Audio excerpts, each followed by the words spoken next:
Players, to the challenge zone! Given that the LEGO brand has been slapped onto almost every kind of family-friendly multiplayer game you can think of at this point, from kart races to Super Smash Bros. Clones and even a Rock Band spin-off, it's surprising that it's taken this long for the world's biggest brickmaker to construct its own monument to Mario Party. LEGO Party is something more than a block-based knockoff of Nintendo's long-running virtual board game series though.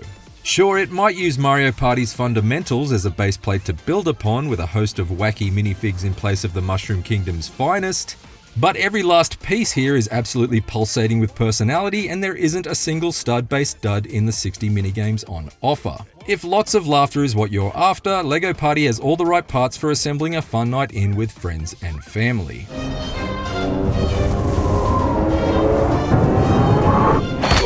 That just knocked a golden brick loose!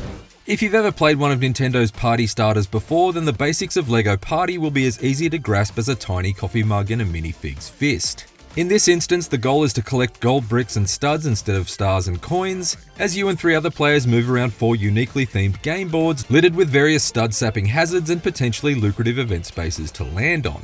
Depending on the board you choose, each session can be as short as 6 rounds or roughly 45 minutes, but can be extended all the way up to 3-hour-long 24-round epics. And each round pits all 4 players against each other in a minigame designed to be easy to pick up for LEGO Juniors and old-timer Technic fans alike, but tricky to master. What on earth is Player 2 doing?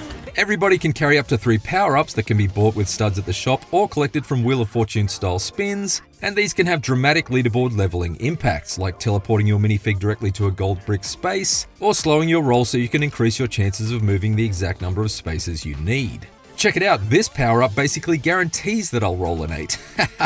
Wait, what? Ooh, rolling a 1 on a lucky 8. That's gotta sting. Many of these basics have been established in the Mario Party blueprints several times over, and LEGO Party takes an if it ain't broke, don't fish the dog-eared instruction booklet out of the toy chest and rebuild it approach to keeping many of these proven core concepts intact. However, there are some key elements to be found in LEGO Party's Pirate, Ninjago, Space, and Theme Park boards that set them apart. For starters, each minigame is chosen democratically by moving your minifig in front of one of the 3 options presented at the beginning of each round, and I like that it meant my party was given a bit more control over which events we were able to enjoy in each evening session. Okay, it's too late to change your mind now. Of course, if you prefer a more randomized minigame experience like Mario Party, you can opt for that too. I also prefer LEGO Party's system of letting the results of each minigame determine the order of turns in each subsequent round, as opposed to Mario Party's more rigid setup of dictating the order via a dice roll at the start and sticking with it all the way to the end. I find that LEGO Party's results-driven method increases the ebb and flow of each board and brings extra incentive to do well in each minigame.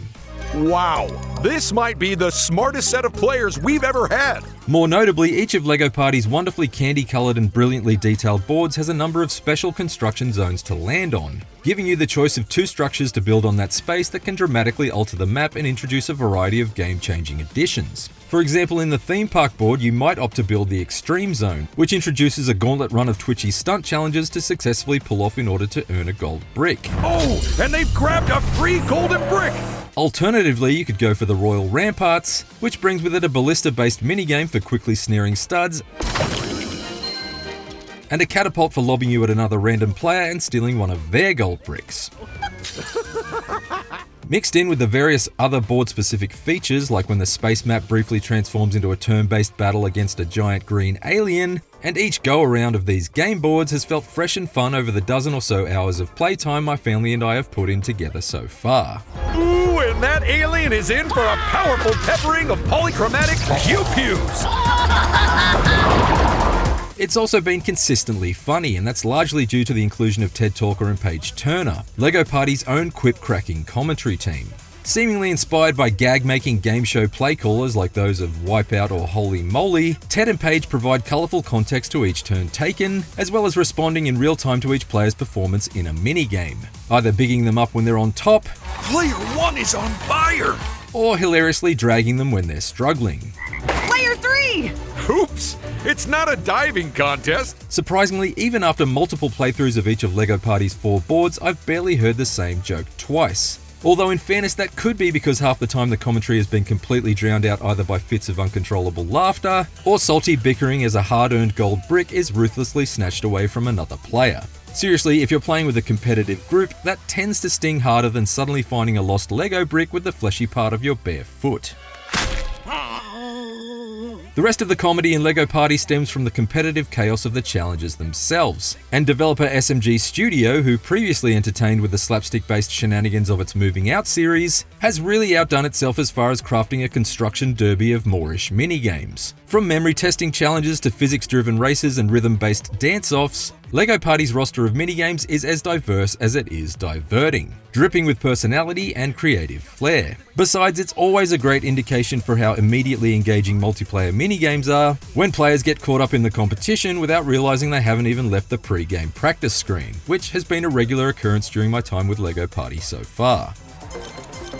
Some minigames are terrific toy box tributes to other titans of multiplayer mayhem, such as the obstacle course dash that feels straight out of Fall Guys or the zero-gravity space shuttle soccer that's very much in the same orbit as Rocket League. Others lean into the familiarly tactile feel of playing with LEGO itself, like the one that involves trying to build monsters out of a pile of different shaped blocks without being provided any instructions.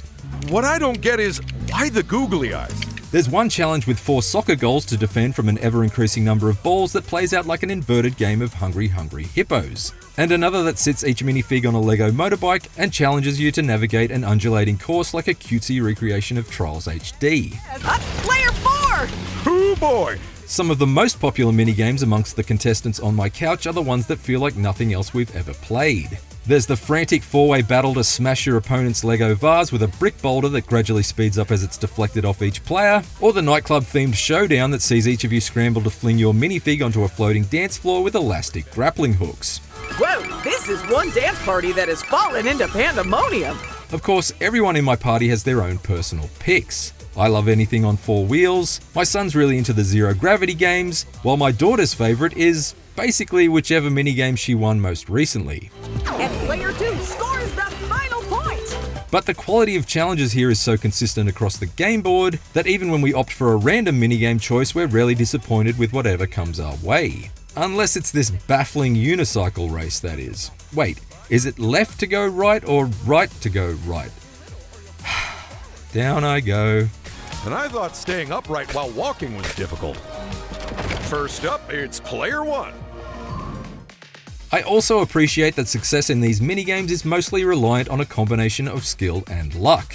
You won't find any cheap button mashing challenge types here like the ones that often pop up in Mario Party, which I always felt put unnecessary wear and tear on my expensive game controllers, not to mention seeming somewhat unfair to the younger players in my lounge room who haven't had decades of button pressing practice pumped into their biceps. There also aren't any lopsided 3 versus 1 match types to force the majority to unfairly gang up on an individual, as LEGO Party's minigames are always evenly split, either every man for himself, or face-offs in teams of 2 on the occasions you land on a brick battle square. These team-based clashes range from the pure intensity of a doubles game of air hockey, And we're back at a tied game. through to the more ridiculous co-op tasks when one person aims a t-shirt cannon and the other fires it at an audience of shirtless minifigs. And all of them demand effective communication and coordination between duos in order to get the win. In fact, I enjoyed these brick battles so much that I was slightly disappointed to find there were only 9 of them included in the roster.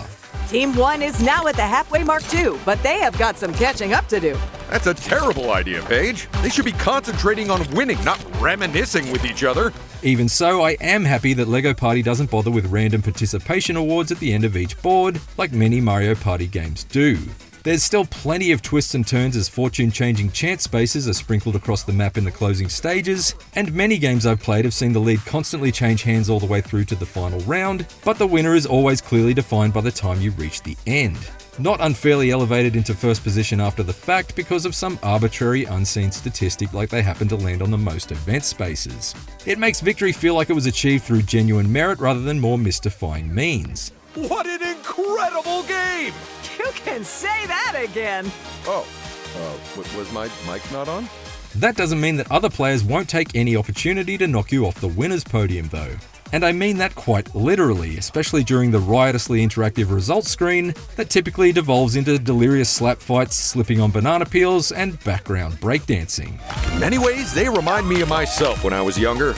While LEGO Party's lineup of playable minifigs might not feature anyone as iconic as Mario or Yoshi, it makes up for it in terms of sheer numbers and the substantial suite of options for character customization.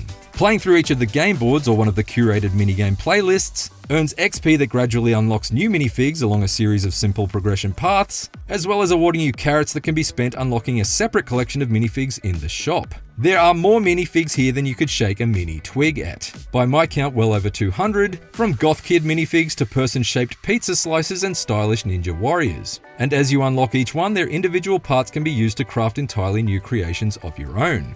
Want a minifig with tiger print pants, a Miami Vice style linen jacket, and an American football helmet?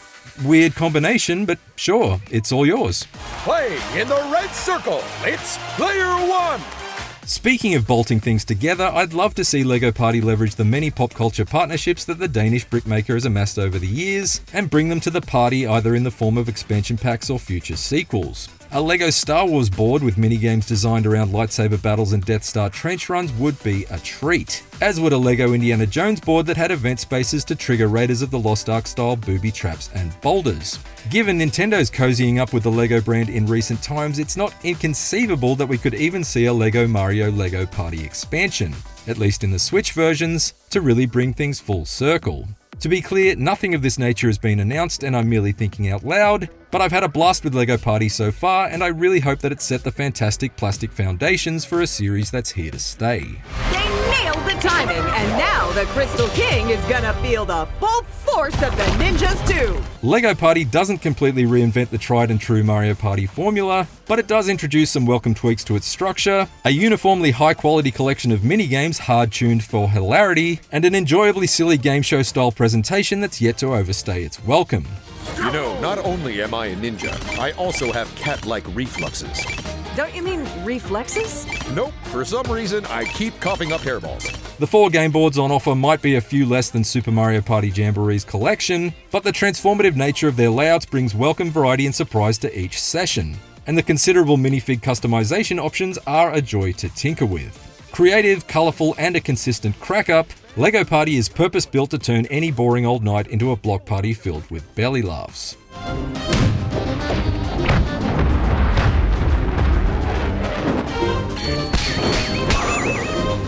For more IGN reviews, check out our verdicts on EA Sports FC 26 and Ghost of Yote. And for everything else, stick with IGN. Okay, we're out of here. Last one out. Turn off the lights, Kate.